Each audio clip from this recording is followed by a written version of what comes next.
Terima kasih. Assalamualaikum warahmatullahi wabarakatuh. Waalaikumsalam Selamat warahmatullahi siang wabarakatuh. dan salam sejahtera untuk kita semua.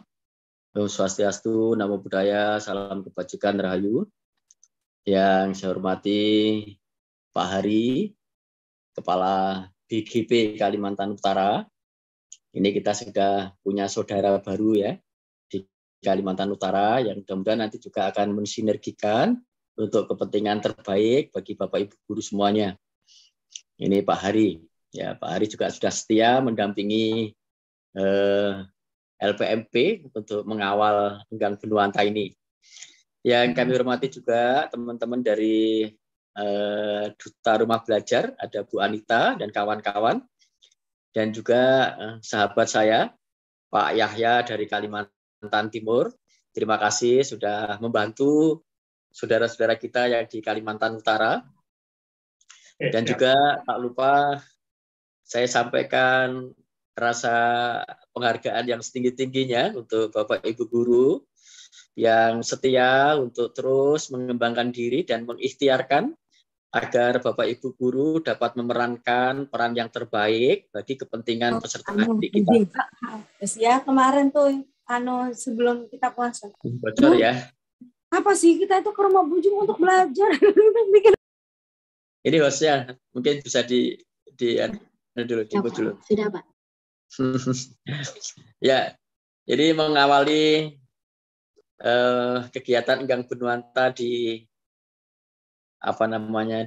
awal setelah Idul Fitri ya. Jadi ini kita masih menyempatkan untuk mengucapkan mohon maaf lahir batin kepada Bapak Ibu guru semuanya.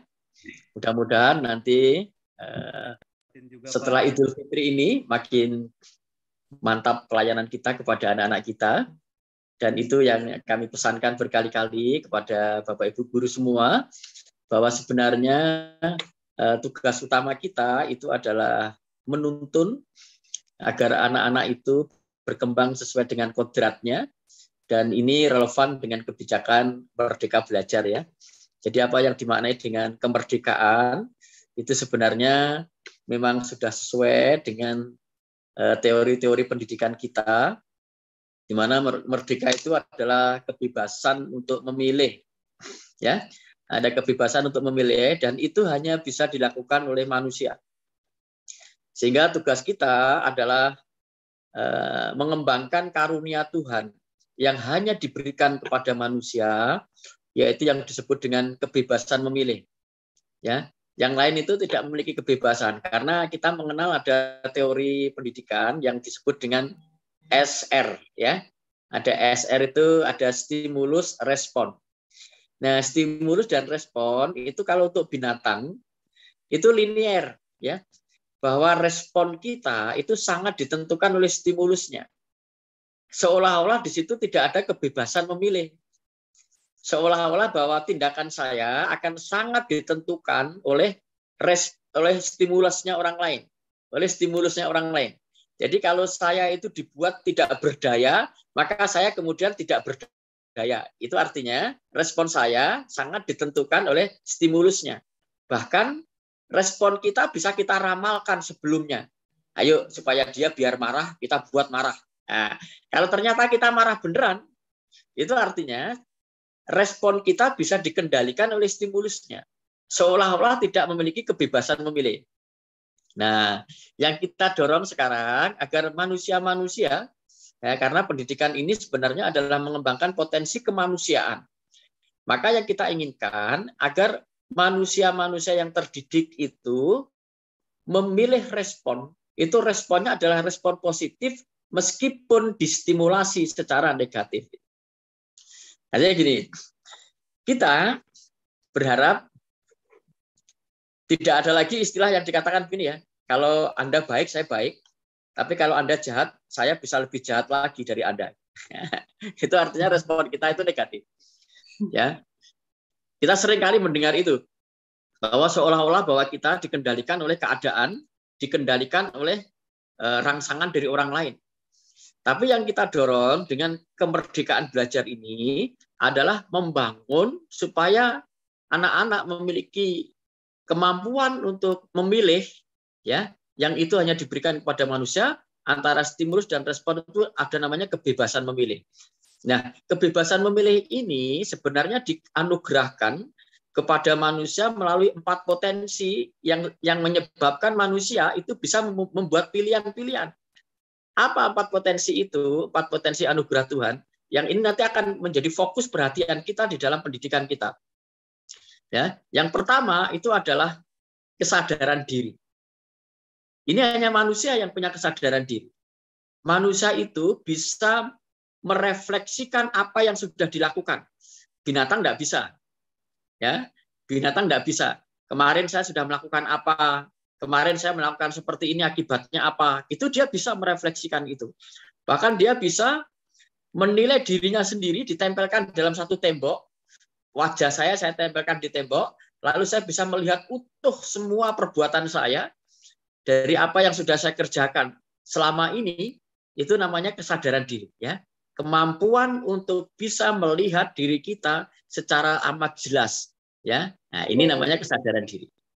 Itu karunia Tuhan yang diberikan kepada kita. Dan kita ingin menghidupkan kesadaran diri ini di dalam dunia pendidikan kita agar anak-anak itu mampu melaksanakan proses yang disebut dengan reflektif, berpikir reflektif.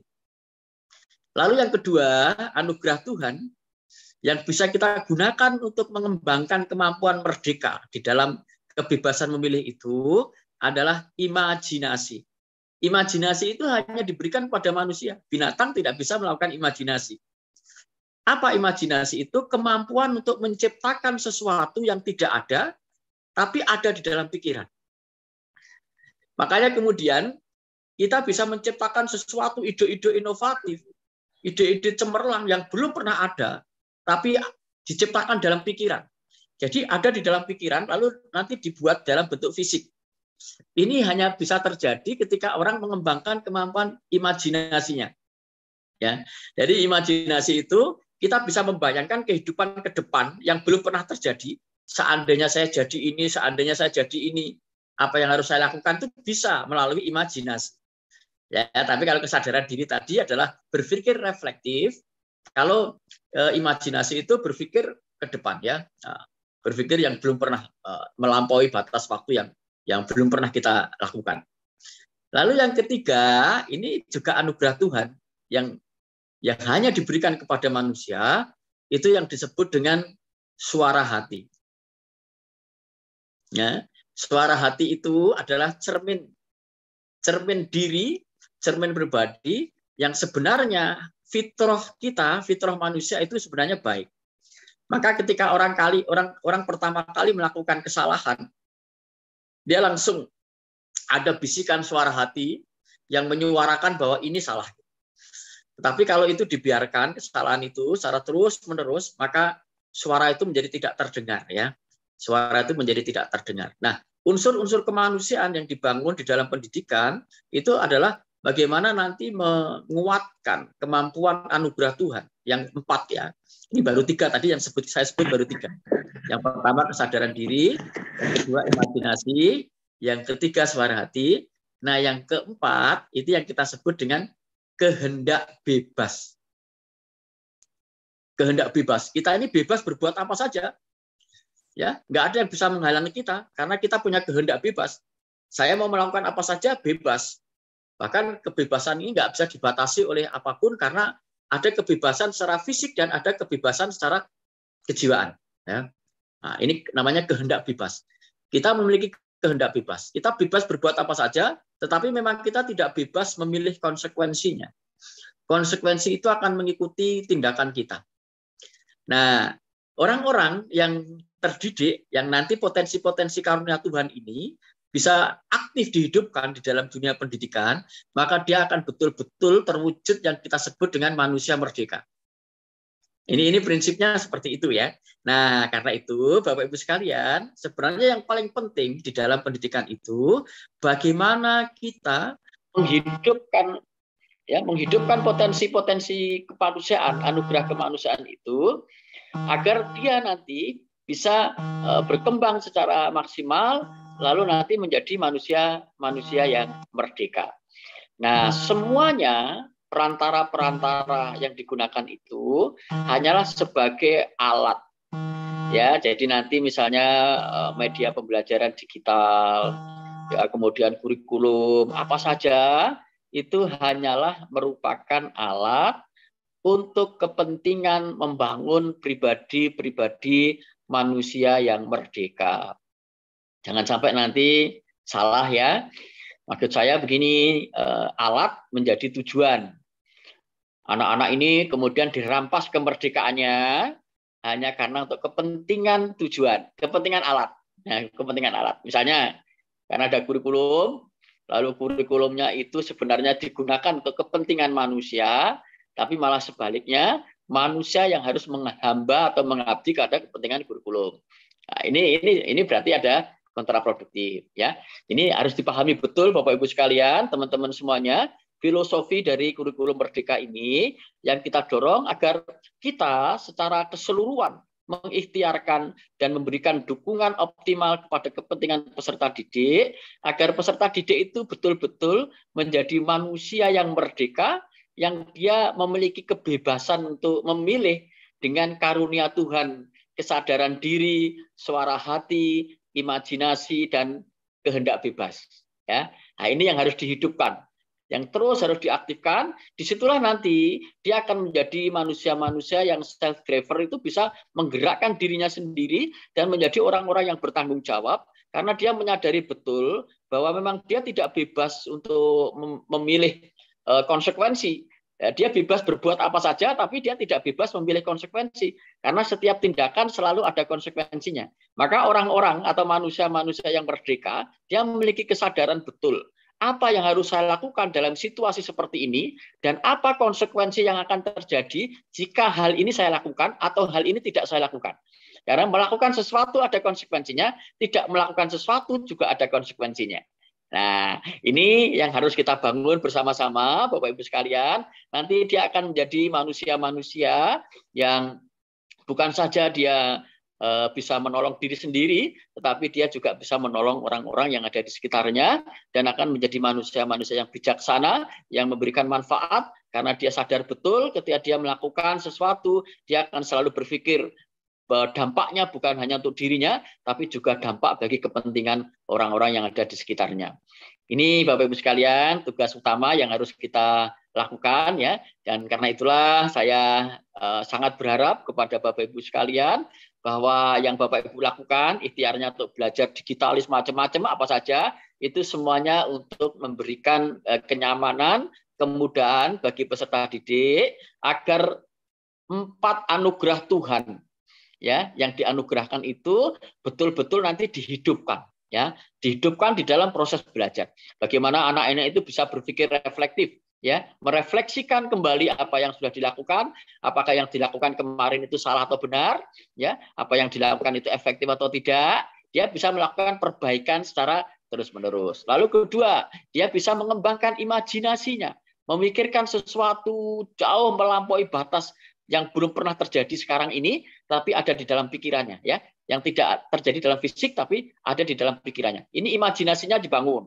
Lalu yang ketiga juga suara hati, ya, suara hati harus perlu diasah agar dia mendengar, ya, mendengar bisikan-bisikan positif untuk bisa memberikan sumbangan di dalam kehidupannya, baik untuk dirinya sendiri maupun yang ada di sekitarnya. Lalu yang keempat, jangan lupa bahwa kita diciptakan untuk menjadi orang yang bertindak, ya, bukan menjadi sasaran tindakan, tetapi menjadi orang yang bertindak, yaitu kita harus melakukan sesuatu. Itulah yang kemudian kita sebut dengan kebebasan, ya, atau kehendak bebas. Kehendak bebas inilah yang harus diberikan satu ruang bahwa Bapak Ibu bisa mendorong kepada anak-anak untuk memiliki keberanian, ya, memiliki keberanian bahwa Anda memiliki kebebasan untuk bertindak, meskipun kita tahu kebebasan bertindak kita bisa kita lakukan, tapi kebebasan untuk memilih konsekuensinya tidak bisa kita lakukan. Kita selalu akan terkena konsekuensi dari apa yang kita lakukan. Maka pikirkan jauh-jauh hari kepada anak-anak kita, kalau kita melakukan satu tindakan ini apa konsekuensinya. Kalau kita melakukan ini, apa konsekuensinya? Kalau kita tidak melakukan ini, apa konsekuensinya? Ya, sebenarnya tidak ada kehidupan yang terpaksa, nggak ada kita tuh dipaksa, tidak ada yang bisa memaksa diri kita. Ya, kita sebenarnya adalah memilih dari tindakan kita sendiri. Nah, ini yang mau saya katakan sebagai kemerdekaan, kebebasan yang dimaknai sebagai kebebasan untuk memilih, itulah sebenarnya hakikat dari sebuah kemerdekaan. Karena memang manusia itu bukan binatang yang dulu sudah pernah kita sering pelajari secara teori behaviorism, itu ada namanya S dan R, stimulus respon, itu dikembangkan oleh Thorndike ya, itu pakarnya Thorndike, itu ada istilah nanti yang dipakai dengan conditioning itu, bahwa semuanya itu sepertinya bisa dipersyaratkan, bahwa kalau dia pengen gini seperti dipersyaratkan gini. Ya, itu memang bisa dilakukan hal seperti itu, tetapi itu adalah pada tataran kemampuan manusia yang rendah. Tapi pada kemampuan manusia yang tinggi, dia sebenarnya tidak bisa dikendalikan, karena sesungguhnya dia selalu memilih keputusan-keputusan itu berdasarkan kebaikan-kebaikan. Ya, jadi jangan pernah berharap bahwa kita akan mencoba mempengaruhi seorang agar orang lain berbuat jahat dengan kita jahatin, ya. Tapi yang ternyata kita bisa melihat orang-orang yang dijahati dengan membalas dengan kebaikan. Ya, orang yang dibenci tapi dia membalas dengan kebaikan. Orang yang dipersulit tetapi dia tetap bisa menciptakan ruang prestasi bagi dirinya. Ya, jangan heran, dan itu hanya terjadi pada manusia. Ya, jadi kita nanti akan dorong kepada anak-anak kita agar dia bisa mengembangkan 4 anugerah Tuhan itu, agar kelak nanti dia bisa menjadi manusia-manusia yang merdeka. Dan harapannya dengan media-media yang sekarang banyak sekali itu, mari kita optimalkan, kita gunakan. Jangan lupa ya, tujuannya adalah untuk memerdekakan manusia agar potensinya berkembang, dan kelak dia akan menjadi manusia-manusia yang bisa berkontribusi di dalam kehidupan kemanusiaan yang lain, ya. Bukan menjadi tujuan alat-alat itu, ya. Jadi kurikulum, alat-alat, digitalisasi macam-macam itu kita gunakan sebagai alat.